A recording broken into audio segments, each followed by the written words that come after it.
This is Ben with the Tiger's Den, back after a week hiatus or a little more. As those of you know who were watching my previous few videos, I was on vacation for about a week or so. And it was great, had a great time, relaxed, visited the beautiful province of Nova Scotia, Canada. And yeah, now we're back. We are ready for some action, and we're going to jump into some more Magic the Gathering Arena together. So, what are we doing today?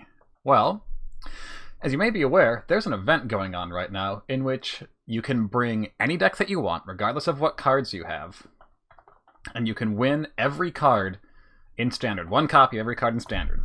To do that, you have to go 12 wins before you get your second loss, which I think the odds of that are roughly 50-50, right? Like, you got 50 chance of winning 12 games of 4-1 before 2 losses. So we got a decent shot at that. No, not really, of course. That is very unlikely, especially since this is a best of 1 format, which is very, very, very swingy. I am not going into this like I am going in to win all of the cards. I am going into this as if it's a chance to experiment, because we get to play with whatever we want. So, let's see. I'm just going to give it a minute here while I make sure everything is looking up to snuff. I'll just say hello to the chat. Make sure that unified chat is working. Looks like it is. Will it give me the notification on my screen? Looks like not today, but that's okay. I can just keep an eye on chat over here. So you may have noticed no glasses because I am sick of the reflection in the glasses getting ghosted out by the green screen behind me, and I'm sure that if I'm sick of it, you are even more sick of it at this point. So, going glasses list, I can't really read very well without glasses at this distance, but we're going to try to make it work. I think I know what most of the cards do, and I can squint and lean forward if needed. So, hopefully that'll be good. Yeah, so unfortunately we missed the event, the previous event, which was the but the get to play with all of the cards in Standard. You get 12 games. That was last week while I was out of town, so I missed some style codes, which was a bummer, and then I missed that event, so I didn't get to experiment with things. But I've settled on this deck, which as those of you who have watched my Planeswalker review video from a month or so ago when spoiler season was underway, where I reviewed all 3 of the Planeswalkers from this set, I really liked both the Royal Scions and Oko Thief of Crowns. And so one of the first things I did when this set was released and I got home to it was I said, okay, what deck can we build with the Royal Scions and Oko Thief of Crowns? This pretty came together with a bunch of Questing Beasts because it's broken, and some Bonecrusher Giants because, as you know, I am a lover of value. I'm a lover of bimodal cards, so things like Bonecrusher Giant, Wicked Wolf, good removal that can also kill your opponent and give you card advantage. Questing Beast, obviously just an amazing attacker, and when it has the Royal Scions buffing it and giving it Trample, even better. Trample First Strike. It's really impossible. Not impossible, but it's very, very difficult to tangle with at that point. I'm just going to make sure we've got... Yes, it looks like we're getting sounds here. Good. Yep, okay. They're quiet on my end because I've turned down the system volume. Let's see. All right, it's down here because I don't have all the cards. So, anyway. So this deck really came together when I saw Jeff Hoagland point out on his stream how good Arboreal Grazer is with Oko Thief of Crowns. And this is one that I had actually not thought of because I think of Arboreal Grazer specifically as only going into decks where, like, your thing is you need as many lands out as possible. Which this deck is not really one of those decks. We've got, 24 lands here, I think? Yeah, 24 land for Once Upon a Time to find lands when we need it. But Arboreal Grazer is so great with Oko because with the Gilded Goose, you play your Goose, you want to kind of keep your Goose around, and you need to use the food with the Goose, from the Goose, to get Oko out on turn 2, and then you kind of want to make another food, which doesn't protect Oko. But with Arboreal Grazer, you have a 0/3 on the battlefield, so even if you make a food with Oko, if that's what you want to do, like to trigger a Wicked Wolf next turn, you can still do that. You're not using up any resource to get Oko onto the battlefield, and then you have a 0/3 that you can just guilt-free turn into a 3/3, because it's done its job already. So that's awesome. We do have the problem in this deck of, with the 4 Once Upon a Time and the 4 Gilded Goose, and the 4 Arboreal Grazer. There's a fair amount of just air in this deck. Like, once upon a time, sometimes it's a creature, sometimes it's just a forest, and that feels really bad, and you, like, bottom all of your planeswalkers. But Royal Scions are actually really good for filtering us through these, because if we draw an Arboreal Grazer or a Goose that we don't want, Royal Scions lets us pitch it for something better. And we have 24 creatures in here. Of those, 16 are money. You know, all of these creatures are really good. This is one of those decks that's just a bunch of good cards. Like, that's the best kind of synergy deck, right? Not decks where you have piece A, B, and C, and if you get all 3 of them out, awesome, cool, now I'm in a great spot, but they're all terrible individually. You know, those decks can work sometimes, but even in, you know, combo decks like, you know, your Splinter Twin in older formats and things like that, you know, the Exarchs and things like that are still valuable pieces. Your Pestermite can still kill your opponent and tap down their stuff and take them off resources to interact with you and things like that. So this is one of those decks where all the stuff is just good. I mean, you put it together, it is even better. The exception being Arboreal Grazer is a terrible card outside of interactions with the other things in this deck. But the reason we're running it is, one, because it does have that nice synergy with Oko, and it can be pitched to Royal Scions. But really, it's just because landing a turn 2 Oko especially, and especially if you're on the play, it's just so vomit-inducing for the opponent. Like, I don't think I've ever won a game with a deck, with any deck, when my opponent has gone turn 2 Oko, and I'm still on 1 land, because I've only taken 1 turn so far. Like, that is just nauseatingly powerful. Like, okay, great. I, you know, play my creature, and then you swap my creature for your food, and now I'm just, like, 3-4 cards behind you and in no position to get back into the game. So what we're doing with this Once Upon a Time and the 8 Mana Dorks is that this is basically just 4 more Mana Dorks, right? This is 4 more chances, well, 4 more 5 shots, which is a pretty good chance of finding one of these 8, to get out your turn 2 Planeswalker, which is really where we want to be. Of course, it can also get out a Spellbreaker, which can, you know, block or apply pressure, and they can get out an early Questing Beast, which is so powerful, and, you know, Gilded Goose, we have the Gilded Goose Oko Wicked Wolf combo, so we're feeding food to the Wicked Wolf, all that stuff. And then, finally, these cards that I don't have here, so these are cards that were not originally in the deck, so I used to have, I don't remember exactly what were in these spots before. I had 2 Domri, I remember that, Domri Anarch Bolus, but one thing that Hoagland found when he was playing with this style of deck, not this exact configuration, but a similar one, was just that he needed a few more powerful hits on his Once Upon a Times, and I totally agree with him on that, because our big hitters are like 4 Questing Beasts and then our Planeswalkers, and that's not really enough to guarantee consistent value out of Once Upon a Time later in the game. So he threw in some Skargan Hellkites. I figured I don't have any Skargan Hellkites, but, you know, let's toss them in there, and I'll play him for the event, and we'll use this as a crucible of knowledge. So we will see how we feel about the Hellkites and the Spellbreakers, and then decide if we want to forge them, because as you can see, we are pretty low on wild cards that are not common or uncommon. They don't have the word common in the name, I guess. So that's what we're going to be doing. If we win any number of games, awesome. I am here to test this deck out, see what I want to do with it, have some fun, get the cool sleeve, get at least 1 rare ICR, all that stuff. So, without further ado, I will turn this up a little bit because I can't hear it at all, so I imagine you're not picking up anything from it. Yeah, so here we go. Win 12 games before you get to 2 losses. It is possible, but it will not happen to you, and it will not happen to me. There we go. This is the right one, right? Royal Teamer, yep. It's so great seeing all these decks playable, you know, even things I don't have all the cards for. As you can see, we've got a little bit of a black-red theme going on here. Black, red, and blue-green, the 2 things. Because why would you play white, right? Make sure we got the right deck selected, because I do not believe that we can change it. Oh, we can change it. Huh. Look at that. Well, we're not going to change it, because this is what we want to play. And this deck, it has felt really, really fun. So, no matter what, we'll have a good time, and we'll see how it goes. I would like to voice a complaint, however, that this event is so short. Like, I was planning on streaming this yesterday, because Saturday is my usual Magic stream day over the weekend, and it didn't start until I think, 10 p.m. my time, which is way too late for me to start a stream that could go for a couple hours. And then it ends tomorrow morning at 8. It's just like, it's just a flash in the pan. Okay, so, yeah, we need a mana dork for this hand to be at all good, because we've got 3-drop, 4-drop, 4-drop, 4-drop. Opponent mulliganed. I do not feel bad about shipping this. And we're on the draw. So, yeah, this feels very shippable. This feels a lot better because we have multiple 3-drops that we know we can play, and we have a Once Upon a Time to hopefully find a mana dork into a hopefully turn 2 Oko, and we'll be able to get the Oko off of an Arboreal Grazer.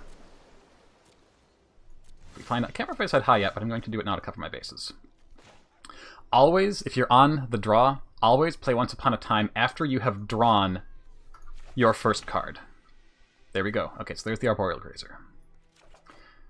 So we will go Forest, and this Temple of Mystery is literally the best top deck we could have had there, because now we can get this, and it's going to come into play tapped no matter what. Okay, opponent goes Island. I think I like a backup Oko, because it's just so powerful, and we don't know what our opponent's doing. Ooh, okay, so this is the Improbable Alliance, the draw 2 deck, draw 2 dot deck. So we are going to want to get in there hard and fast before they can outvalue us. Yes, I am sure that I want to upgrade my Grazer. Fuck. Okay, if we can top deck a Questing Beast here, we're just in a fantastic position, but no such luck, so instead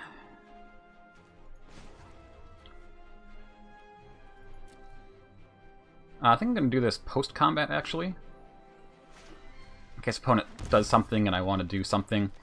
Okay, so the question is, do I go Trample, or do I go Bigger, or go Haste? I think I go Haste.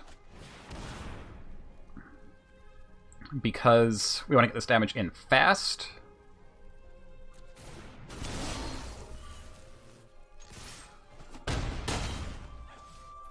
And I don't feel like doing the math about... I mean, it's almost always faster to give this guy haste, I feel like. The 4/4 is good if you know your opponent has, like, particular things that you need to block for... Ooh, okay. So we're going to just take their Murmuring Mystic and then play Questing Beast, and then they will be at 1. So that seems pretty good. And if they kill our Oko, we have a backup.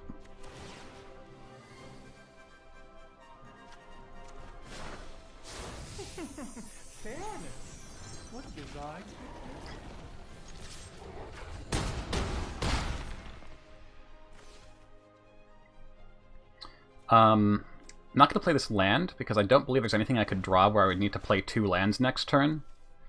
And this way, if we draw the Royal Scions, we can loot this land into something better.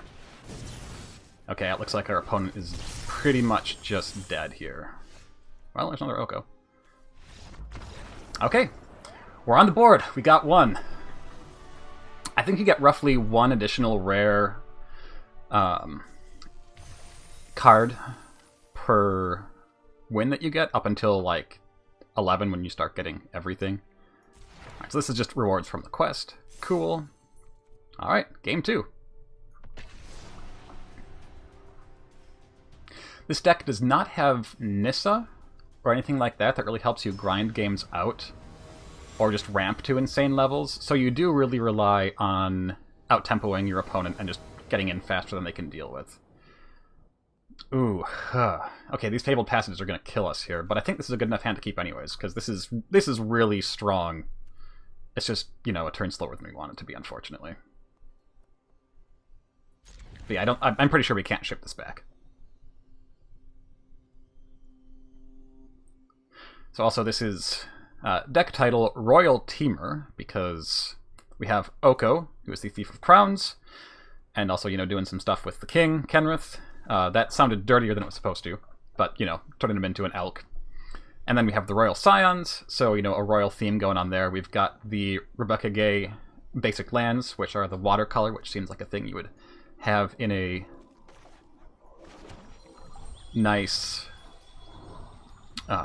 you know, in a royal parlor, perhaps some nice watercolors. Alright, let's see what opponents got. If they're going hasty, having Arboreal Grazer here is going to be really good. Okay, yeah, so... I mean, not hasty, but, you know, aggro-y. Alright, so... The no source of green for turn 1, big problem there, but... I'm gonna make it work. So we want to put the Steam Vents in off of the Grazer, and then block Knight of the Ebon Legion. We don't want the Fabled Passage to come in tapped, because then it will be tapped, and then on our opponent's turn, or then when we untap, the land off of it will come in tapped, and that will be terrible for us, because we're effectively a turn behind then. Oh no, Lava Coil. Well, sometimes they got it.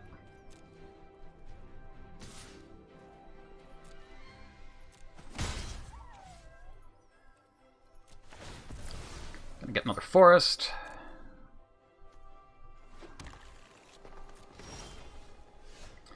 Do not like seeing another Gilded Goose here.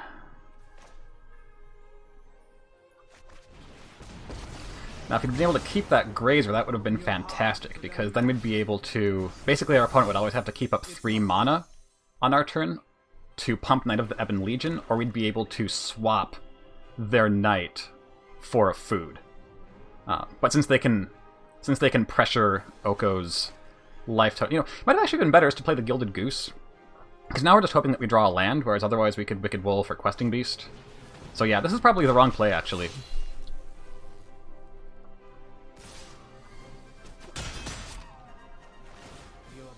But we can still get a 3/3 here that can wall Dreadhorde Butcher. An opponent's hand is almost... Ooh, boy, that's a terrible draw here. He says as if everyone does not know that already.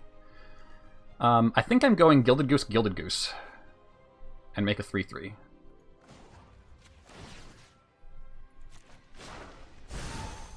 Oh dear. I could also go Gilded Goose Once Upon a Time on opponent's turn, but I think I really need to make sure I can stick a Mana Dork here, because... Actually, I mean, our odds of not finding a land are pretty bad, I guess. But this also gives us an additional blocker if we decide to preserve Oko's loyalty. But yeah, it looks like this might be a case where our opponent just punishes us for stumbling.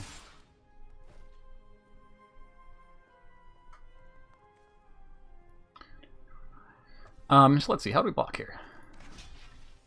Come on. We put this guy here. I'm okay with sacking 1 Goose, because I don't think we're going to need 2.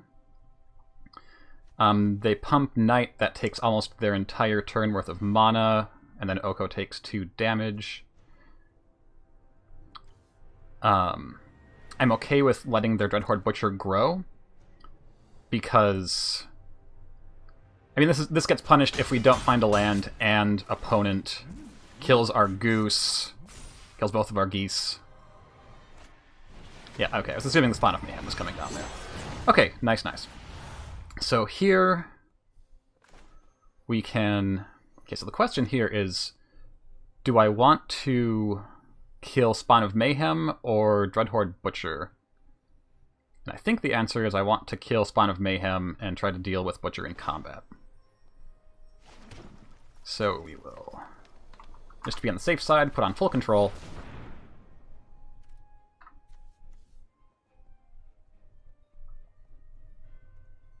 Now we're seeing how all these foods are really, really useful, even outside of the... Oh, I hadn't hit resolve there. Even outside of the...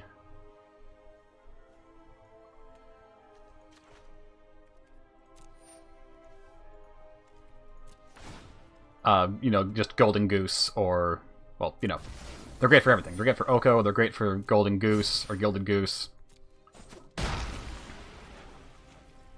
They're great for Wicked Wolf. These things all just feed into each other so nicely. Now, it's saying that I can cast once... Oh, okay, opponent just scoops. It's weird that it's saying I can cast Once Upon a Time. I think it's saying that I have 2 Gilded Geese in play. Gilded Geeses. But I only have 1 food to sacrifice, so I don't know... Like, they should probably look at that. Alright, so the worst we can do now is going with an even 2 and 2, so I feel pretty good about that.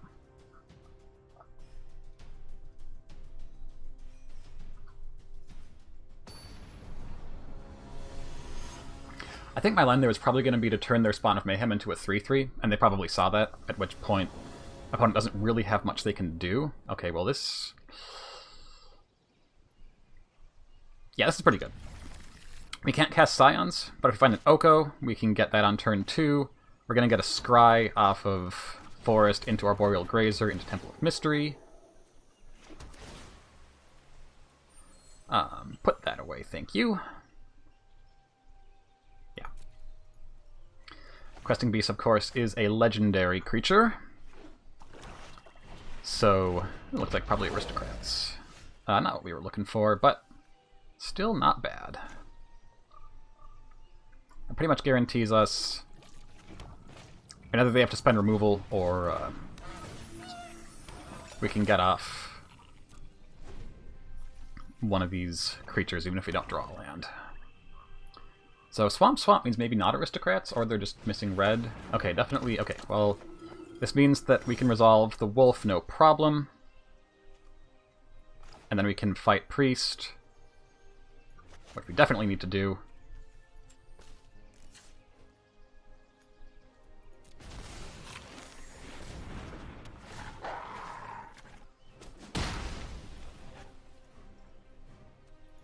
No attacks, thank you. And you're seeing here how having these Once Upon a Times can be awkward. We have one fewer land than we would be playing otherwise. I would probably have 25 in this list. We have just 24. So the odds this would have been a land is only 1 in 4. Or 1, yeah, something like that. But, yeah, because we haven't played one yet. But, yeah, this can come back to bite you. But I feel like it's a really good include. It gives you so many more chances of hitting your turn 1 super, or your turn 2, you know, turn 1 Monodork into turn 2, you know, break the game open card. Okay, here we go. We still don't have a way of playing the Scions yet, unless we make a food. But, yeah, we're just going to go ahead, do this, put the pressure on. If they want to sacrifice their creatures into our board to draw cards, I'm fine with that. They can block both of these and kill Questing Beast, but because they can put Midnight Reaper here, put Footlight Fiend in front of Wicked Wolf, Footlight Fiend deals 1 damage. Ooh, I do not think that was a great block. Unless they're trying to keep this guy around to sacrifice it for Priest, or with Priest of Forgotten Gods. Okay, so it looks like we're on mono black here. Our opponent is just missing really, really badly on their lands. Okay, well that was a pretty good draw. Whenever we get a chance to take a turn off, we can Once Upon a Time try to find a land for Royal Scions, or just, you know, make a food, but right now I am much happier just bashing in with creatures they can't block with. Something that, or that they can't, you know, a creature they can't block. Something that I noticed with Knight of the Ebon Legion, be very careful about how you block Knight of the with Knight of the Ebon Legion versus Questing Beast, because you have to pump it before you get to the Declare Blockers step, and the first time I had that interaction, I totally missed it. I thought I would, you know, I'll put the blocker in front, and then I'll pump, you know, just to maybe throw them off their rhythm of removing my Knight in response to the pump or something, and then I'll have blocked by the time they spend their removal spell, so they're not getting the damage in. Yeah, it doesn't work like that. Unless your Knight is already a 3 or greater power creature. So if we can get red, we can start forcing through a First Strike, Trample, Questing Beast. First Strike, Trample, Death Touch, Vigilance. That is so many keywords. Can't be chump blocked by power 2 creatures. Okay, opponent does not want to...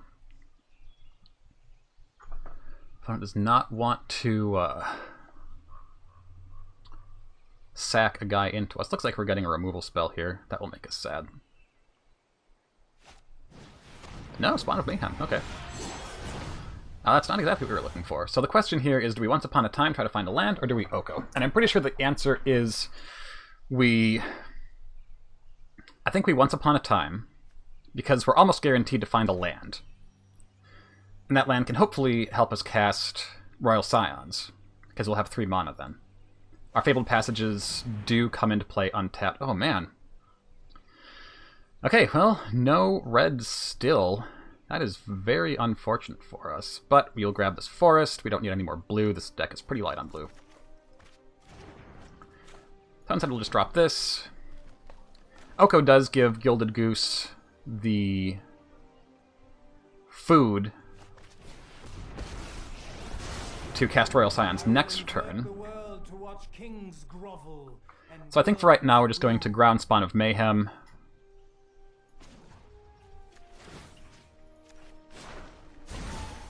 I invite you to change your ways.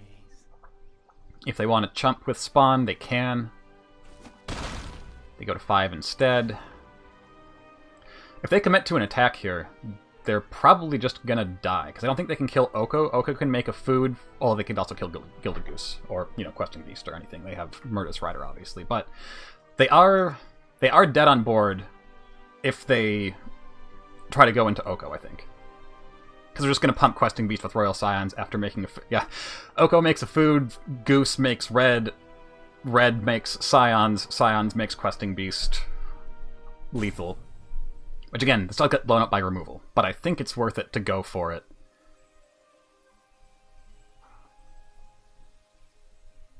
The fact that opponents really dithering here makes me think they don't have removal, and the fact that they cast this Spawn of Mayhem when we had a Questing Beast out that they could only deal with by pumping Knight, and then they couldn't pump Knight because they'd cast Spawn of Mayhem. It's making me think that if they have removal, they just top-decked it right now. Which I'm willing to play those odds. Yeah, maybe... Okay, so they play Spawn of Mayhem. And a Gutter Bones. Okay, well there's red mana, so that's great for us. Because now we don't need to use Oko to make a thing.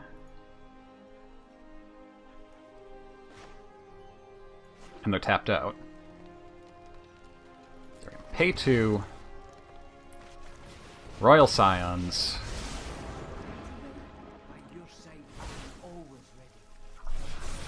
Buff Questing Beast.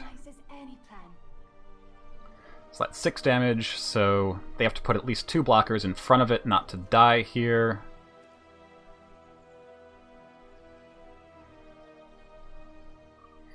Doesn't really matter whether Spawn of Mayhem is bigger or not, so I think I'm gonna... I think I'm swinging.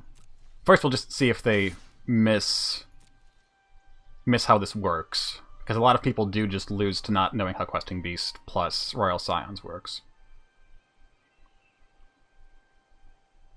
If they just chump with 1 guy, they die, because we Death Touch them for 1 and then trample 5 over. Yep, they die.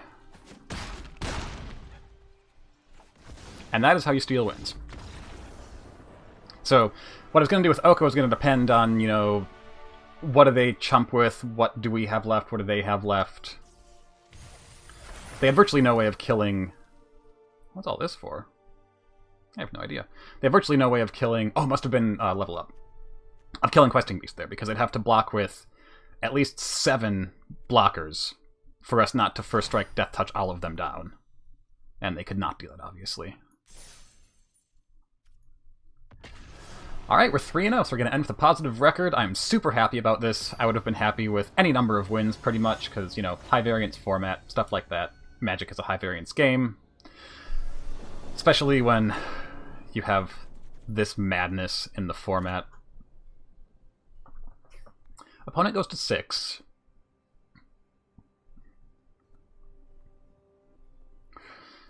This is, like...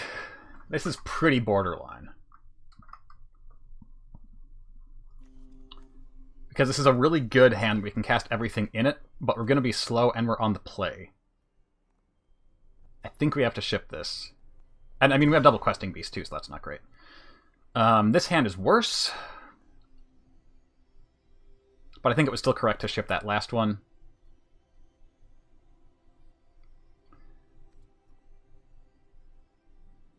I mean, we have no red and no dorks. I think we have to go to 5. This is just so bad.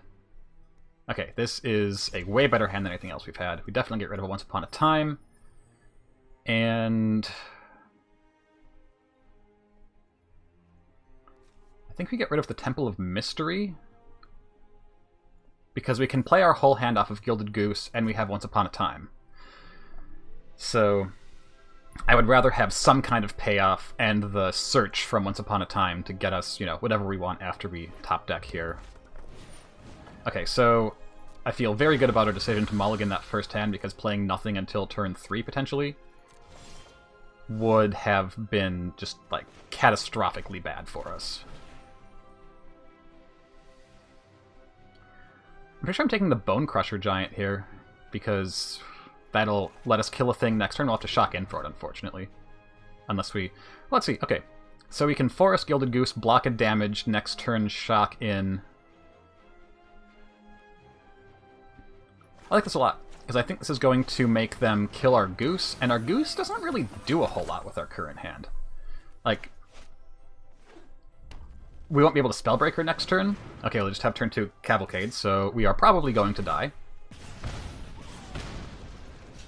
But let's see if we can block a damage. And this is where, you know, Gilded Goose, you're seeing a major upside here versus...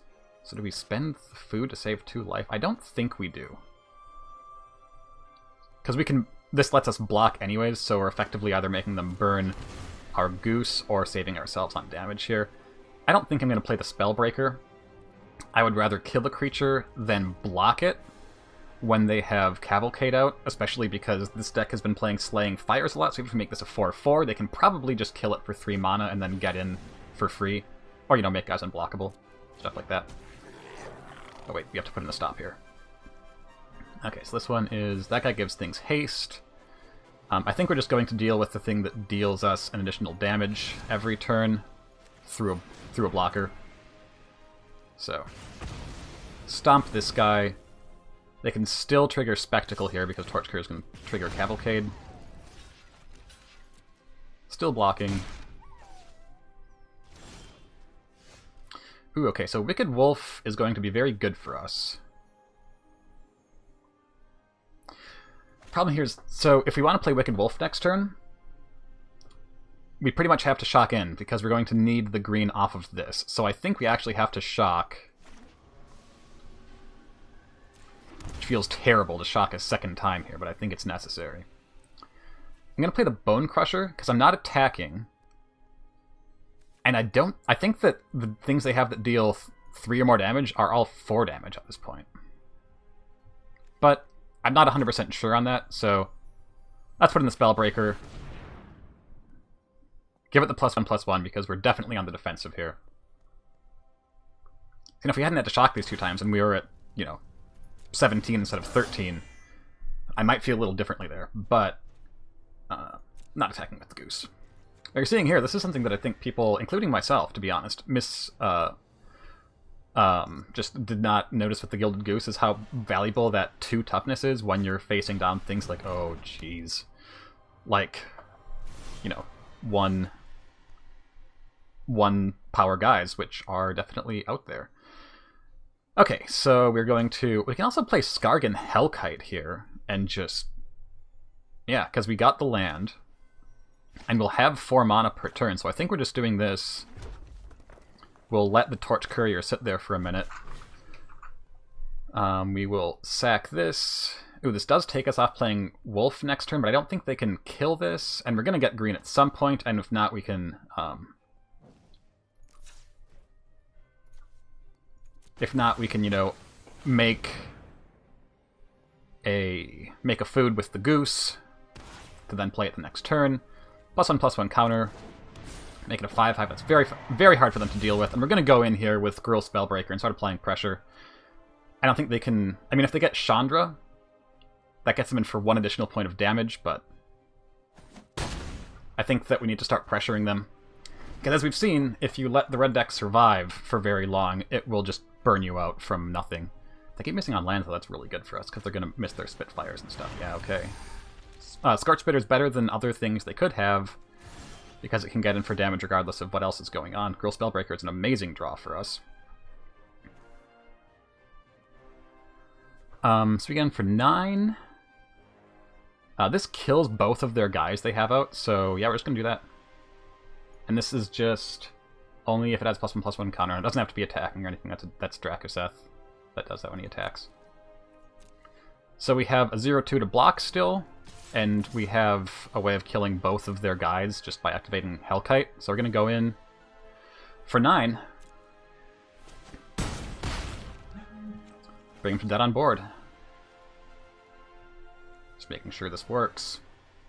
Yep. Just making sure it's not Chris telling me that my mic is off or something like that. I did do a sound check beforehand just to... Okay, so we want to do this before combat, so they can't get their triggers. Submit 1 to each. And opponent agrees with Hoagland. Skark and Hellkite is really good.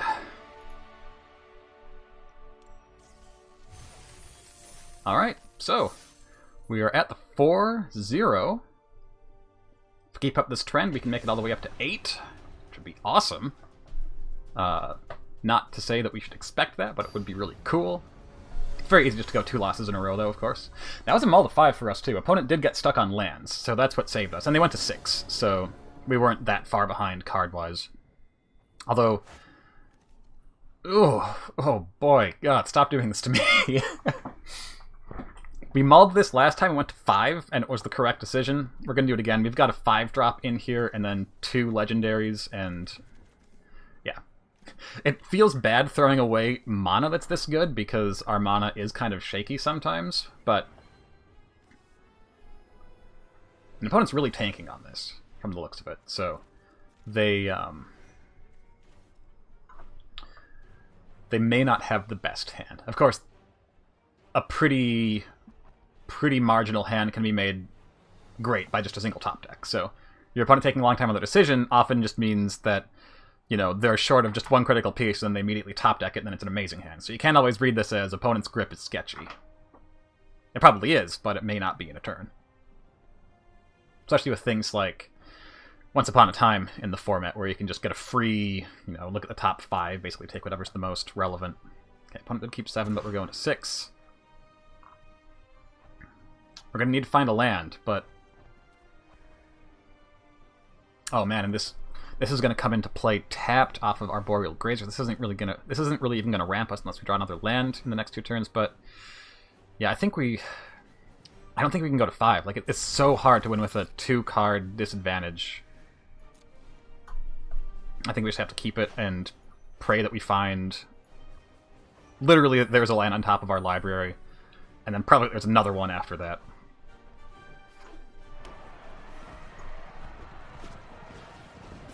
Ooh boy, yeah, this is... okay, well, there's a land, but it's, oh no, it's exactly what we want. Oh, but we still can't get... oh man, okay. We may not even want to have Fabled Passage in this deck now that I'm looking at it, because even though it does fix your mana, it does so in such a painful way in that you can never turn 2 okay, God, thank you. You can never turn 2 Planeswalker if that is your turn 1 or your Arboreal Grazer drop. Because it'll come into play tapped off the Force will come into play tapped if you play it turn 1. If you put the Fabled Passage in off Arboreal Grazer, then the Fabled Passage is tapped and you can't put the land into play until next turn.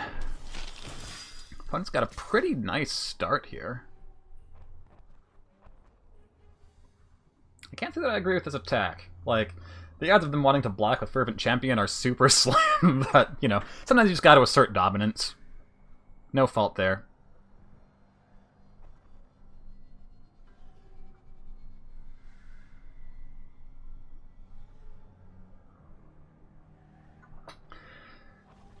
So I think our play here is going to be Oko Food. They really thought about that attack, man. So I think we're going Oko Food, because that'll let us swap food for Knight of the Ebon Legion next turn. And we can just throw... actually...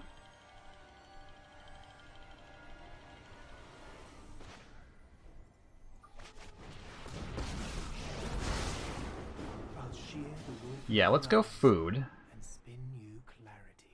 Because that should mean that we're able to do a swap next turn. Because Oko will be at 6 if we block Knight of the Ebon Legion. So this actually could be bad. But playing from behind like this, and with Knight of the Ebon Legion being really good against Questing Beast and Gruul Spellbreaker, I feel like I need to play around, get Knight of the Ebon Legion off the table. And this is the one way that I have of doing that, is by bringing him to 6, blocking Knight with Arboreal Grazer. Oh, they can't pump Knight. They can't pump Knight here, because they have Tournament Ground, Sacred Foundry. Oh, wait. Yeah, okay, it's only to cast. You can't activate abilities with it. So, Fervent Champion makes Knight a 2/2 first strike. I mean, they could have a removal spell for Grazer, but the time to cast that is going to be right now, because now it's too late. Alright, so Oko goes to 5. Ooh, I feel so alive. So we do have to roll our Oko down to make this happen. Well, I can swap for Acclaimed Contender.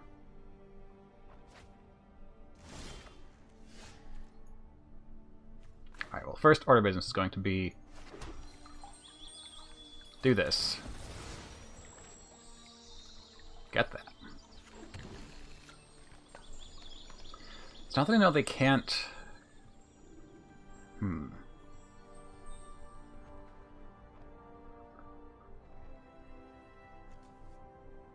actually going to play this and swing first, so they have as little information as possible when they make their blocking decisions. I imagine that they are not going to block. I don't think they just want to sacrifice their Acclaimed Contender to save themselves 4 life here. And then, yeah, I think I have to go ahead and swap these and roll out our Oko, unfortunately. But, so the thing is that we can't actually pump Knight of the Ebon Legion.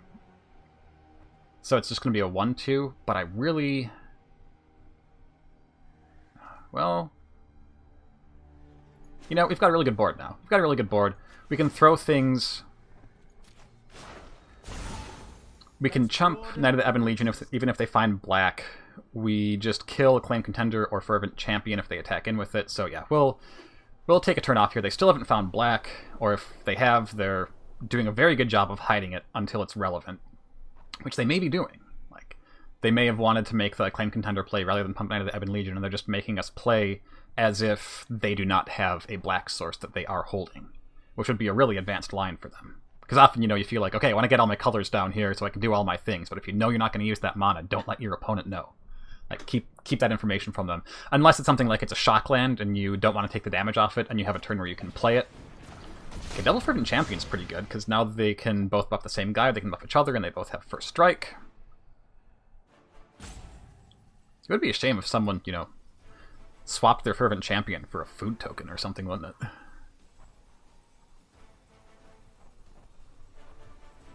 So I think this turn we're probably going to Gruul Spellbreaker and make it a 4/4, because then it's walling Acclaimed Contender. Oh, it's true, yeah, they can... Okay, so... They're just going super hard on Oko here.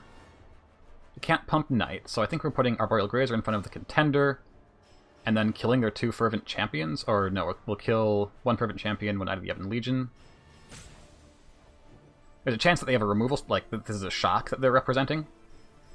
I'm fine with that, because I'm still 2 for 1-ing them. Actually, if they shock whoever we... Oh, okay, they decide they don't like the attack. Oh, they're going for us. Okay. So who do you buff here? Who did they decide to buff? Putting on Knight of the Ebon Legion. I think that's the worst possible target. Well, Acclaimed Contender is worse. But... yeah, that feels like the absolute worst target, because they don't get first strike on that, so that means that I don't have to worry about shock blowing us out. So I can go... let's see.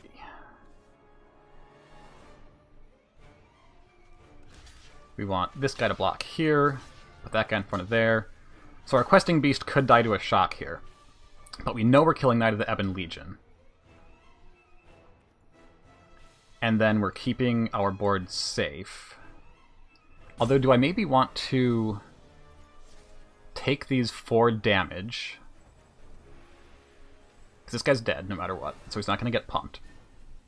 So we take 6 here, go to 11, and then I can swap this Grazer for their Veteran. I think that's what I'm playing around here.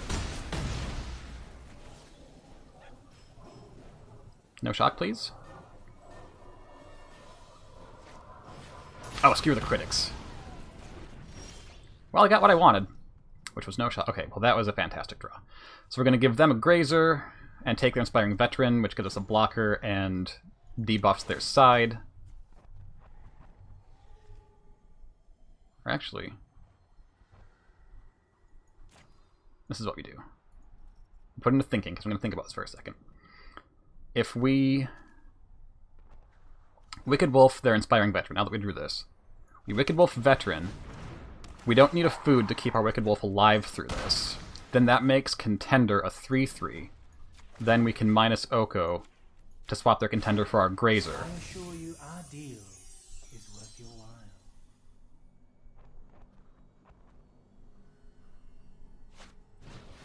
Okay, secure the critics, that's fine. They can deal A damage to Oko here, which kills him, but, you know, he did his job. He killed a couple of their guys, he swapped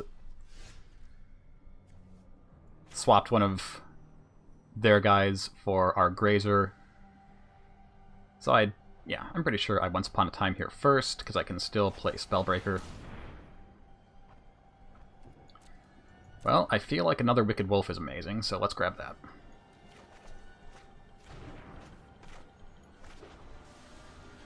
Do I want to go to 9 here? Oh, that's the question. Yeah, I'm pretty sure I do. I don't think they can close us out from that point.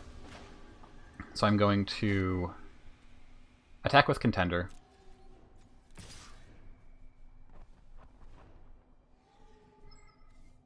Actually, do I leave Contender back? Because if they have another Hasty guy, the most damage they can get in is like 1 or 2, so I think I'm okay with this. Make them sack the Grazer, probably, because well, they probably let that through. I think that's the correct play. Because they can always block something. I'm not going to spend a removal spell on it, and it might block something bigger later, like a Questing Beast, so then they're saving a little more damage. I'm just going to do this. Give it a +1/+1 so it can block other acclaimed contenders. Now we have Wicked Wolf in hand. It might have actually been right to save the Once Upon a Time for their end step. Just shock in the land, Plague Roll Spellbreaker, and then know that we can Once Upon a Time on their end step. But I wanted to see what we found there in case we found something better. Ooh, I do like that card a lot. But I don't think it's going to get them there. It does present me with the question, though, of who do I Wicked Wolf? Because that guy's going to hit us for 1 a turn, but yeah, it has to be the Inspiring Veteran, I feel like.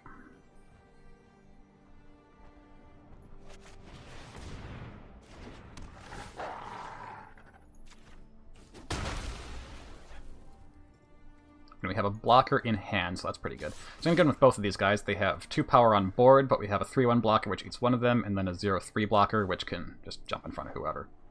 This is definitely the worst top deck in our deck, once we have the lands that we need. Actually, pretty much at every point in the game, this is the worst top deck we have. It is sometimes better than a land, because you can, like, Oko it, which you can't do with a land, but a lot of times you would also like to have land, so Arboreal Grazer is in fact not land. And of course Goose, speak of which, Goose lets you do things like make food, eat food, ramp mana, give food to Oko to make things, give food to Wicked Wolf to buff it.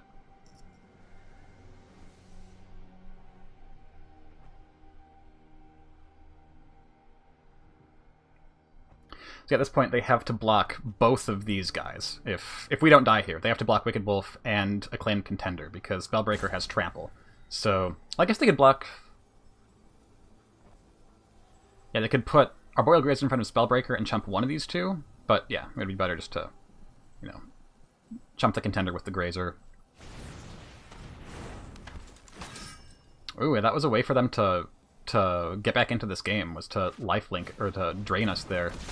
But they can't do that like this. Oh, this guy has Menace, so if they attack there, I cannot block it. Because they don't have... Okay, well I think they just die now.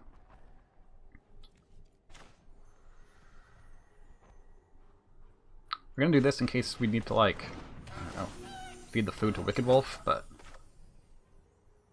I think they are just dead. Because they can't block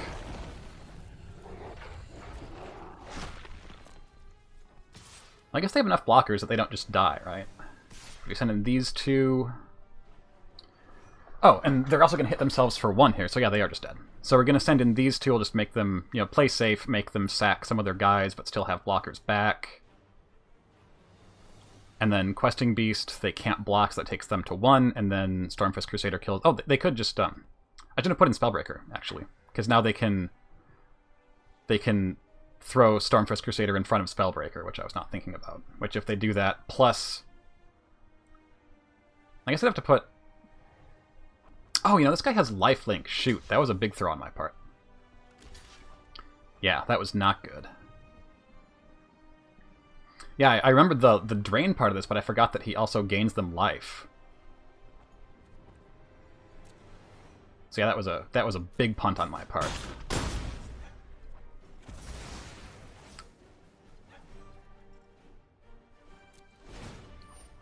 I think we're probably still okay here. They get 2 draws to kill us. And of course we can't do anything because we're tapped out and can't play land anyways. But we do have a pretty good board here. This one has Menace, but we've got 1, 2, 3, 4, 5 blockers. Okay, Circle of Loyalty does not save them. They have 1 mana left, and it's colorless for most purposes.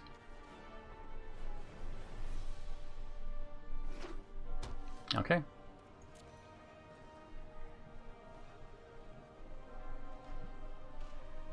I only have to hit us for 6 here, because Stormfist Crusader will deal the last damage, but I don't think there's a line where they can do that. Nope. Okay, so no Justice Stream.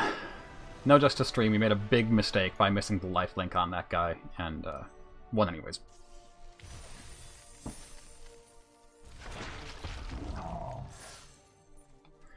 Okay. Oh, this is going a lot better than I expected. Lot better than I expected. And we're seeing... Those Hellkites, they're good. They're a good addition to the deck. Although we keep seeing them in our opening hand, and I'm not a big fan of that. And also this hand is virtually unplayable. Turn 3, 3/3 is not a winning line. Okay, much better.